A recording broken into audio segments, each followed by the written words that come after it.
கடன். கடனுடைய பொருள் என்ன? கொடுத்தா திரும்ப தரன், அதான் கடன். சில பேர் கடன் கேட்பாங்க, ரொம்ப அழகா கேட்பாங்க, டயத்துல தந்துருவேன்பாங்க. டயம் வரும்போது ஆளையே காணா போயிடும். அது அழகிய கடன் அல்ல. தருவேன் என்று கால தாமதப்படுத்துவதும் அழகிய கடன் அல்ல. அல்லாஹ் சொன்ன வார்த்தை அழகிய கடன். கடனை மட்டும் யார்ட்டையும் வாங்காதீர்கள். கடன் வாங்கி வியாபாரம் செய்ய நினைக்காதீர்கள். கடன் வாங்கி வாழ்க்கை நடத்த நினைக்காதீர்கள். அது இழிவான வாழ்க்கை என்று எழுதுகிறார்கள்.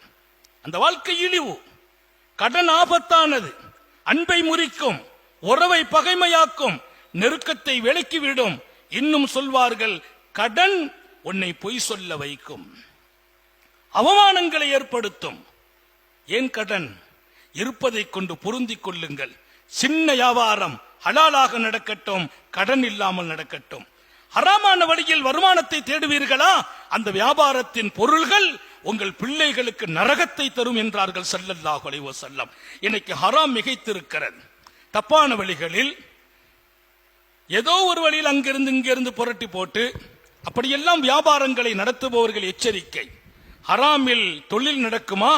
அந்த தொழிலின் வருமானத்தில் கிடைக்கிற பரக்கத் அது லாபம் இருக்காது என்கிறார்கள். அதை சாப்பிடுகிற பிள்ளைகளின் உடல்களில் அது சரியான வாழ்க்கையை தராது என்கிறார்கள். அதனாலே கடன் ஆபத்தானது. சில பேரை பார்த்தீங்கன்னா கரெக்டா மாசம் 25ஆம் தேதி கடன் வாங்கிடுறது, அப்புறம் கொடுத்துக்கலாம். கொடுக்கிற போது மனசு வராது. வாங்கின எத்தனை பேர் இன்னும் மனம் இல்லை கொடுப்பதற்கு.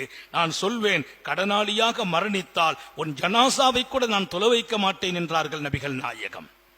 நீ கடனாளியாக மரணித்தால் மன்னரை சுகமாகாது என்றார்கள். ஏன்? அவன் ஏங்கிக் கொண்டிருப்பான்.